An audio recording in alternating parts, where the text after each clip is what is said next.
911 కోట్లకు గాను మీరు క్యాబినెట్ నోటు పంపియండి అని చెప్పి ఎప్పుడండి జరిగిండేది?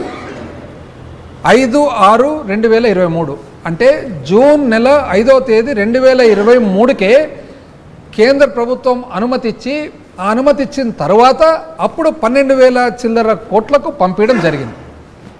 ఇవన్నీ చేస్తే ఈరోజు మేమే పోయినాము, మేమే తెచ్చినాము, మేమే నిర్మాణం చేస్తున్నాం, ఎంత అన్యాయంగా అండి. అంటే వేరే వాళ్ళు సాధించినటువన్నీ కూడా మేము సాధించినామని చెప్పుకోవడము ఇది తగునా, ఇది భావ్యమా అని.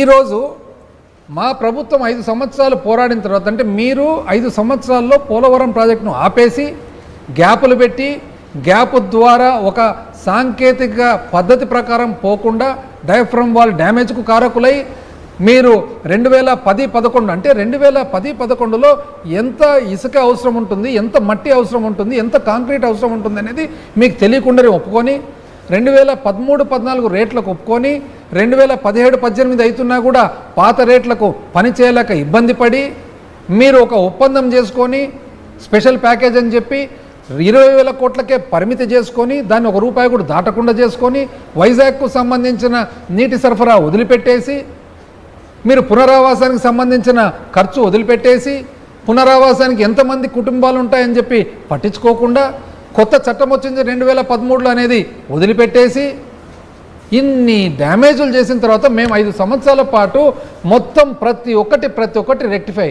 మీరు ఒకటి గుర్తుపెట్టుకోవాలా, మీరు ఎవరో సంకీర్ణ ప్రభుత్వంలో భాగస్తులు, మేము సంకీర్ణ ప్రభుత్వంలో భాగస్తులు కాకుండా అప్పటి ప్రధానమంత్రి గారికి, అప్పటి ఆర్థిక శాఖ మంత్రి గారికి, అప్పటి జలవనరుల శాఖల మంత్రి గారికి, అప్పటి అరణ్య శాఖ మంత్రి గారికి ప్రతి ఒక్కరికి కూడా ఇది రాష్ట్రానికి పునర్వ్యవస్థీకరణ జరిగిన తర్వాత ఆంధ్రప్రదేశ్ రాష్ట్రం ఇబ్బందుల్లో ఉంది, ఇది రాష్ట్రానికి సంబంధించిన ఒక ముఖ్యమైన గుండెకాయ లాంటిదని చెప్పి మేము అక్కడే కూర్చొని ఇవన్నీ కూడా సాధించుకొని వస్తే క్యాబినెట్ నోట్ రెడీగా ఎలక్షన్ టైంకు క్యాబినెట్కు పోతే క్యాబినెట్ నోట్ ఎలక్షన్ వలన ఆగిపోయిన క్యాబినెట్ తీర్మానం ఈరోజు తీసుకొని మేమే చేపించామని చెప్పేది ఎంత దారుణమని.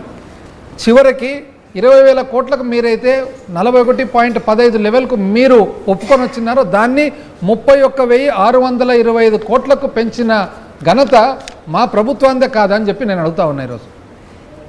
ఈరోజు after detailed deliberation the revised cost committee has submitted the report on RCE phase 1 for an amount of 30,436.9 అంటే 30,437 కోట్లకు 41.15 లెవెల్కు అంటే 41.15 పునరావాసానికి సంబంధించి 41.15 మరి భూసేకరణ వరకు, డ్యామ్ మాత్రము 45.72 లెవెల్ వరకు పూర్తి చేసే వరకు అయితే 41.15 చేరిన తర్వాత 45.72 లెవెల్కు పోయేదానికి కేవలము భూసేకరణ పునరావాస ఖర్చు మాత్రమే పెండింగ్ ఉండేటట్లు సాధించుకొని వస్తే ఎంత అన్యాయంగా చెప్తారండి మీరు మేమే చేసినామని.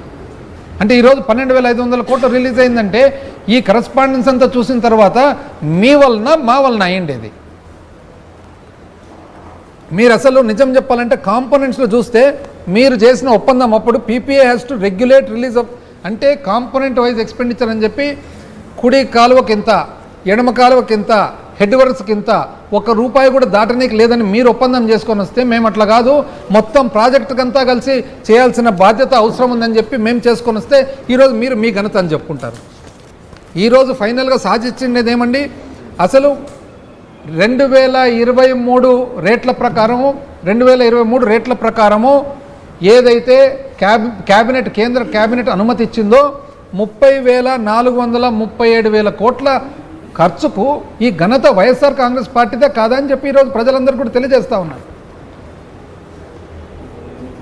5 జూన్ 2023 అండి, 5 June 2023 department of expenditure finance department అంటే కేంద్ర ఆర్థిక శాఖ ఏమని రాసినారండి లెటరు?